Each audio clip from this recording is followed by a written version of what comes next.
শেরে খোদা হযরত আলী রাদিয়াল্লাহু তাআলা আনহু সম্পর্কে আল্লাহ রসুল সাল্লাল্লাহু আলাইহি ওয়াসাল্লাম বলেন, আমি যদি এলেমের শহর হই, সেই শহরের দরজা হচ্ছে আমার আলী।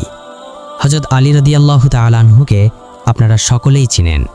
হযরত ফাতেমা রাদিয়াল্লাহু তাআলা আনহার স্বামী হাসান এবং হুসাইন রাদিয়াল্লাহু তাআলা আনহুর পিতা হযরত আলী। হযরত আলী হচ্ছেন শেরে খোদা, এমন একজন শক্তিশালী সাহাবী এবং এমন একজন বীর মুজাহিদ, তাকে দেখে সমস্ত কাফেররা ভয় পেত। হযরত আলী রাদিয়াল্লাহু তাআলা আনহু ছিলেন বীর মুজাহিদ এবং যোদ্ধা। হযরত আলী রাদিয়াল্লাহু তাআলা আনহুর বিশাল শক্তি কাহিনী আপনারা অনেকেই শুনে থাকেন।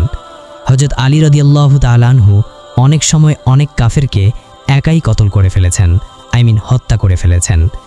যারা হযরত আলী রাদিয়াল্লাহু তাআলা আনহুকে মহব্বত করেন, তারা ভিডিওটিতে একটি লাইক করে দিন এবং চ্যানেলটিকে সাবস্ক্রাইব করে রাখুন, যাতে করে এরকম আরও ইসলামিক ভিডিও পেতে আপনাদের মিস না হয়।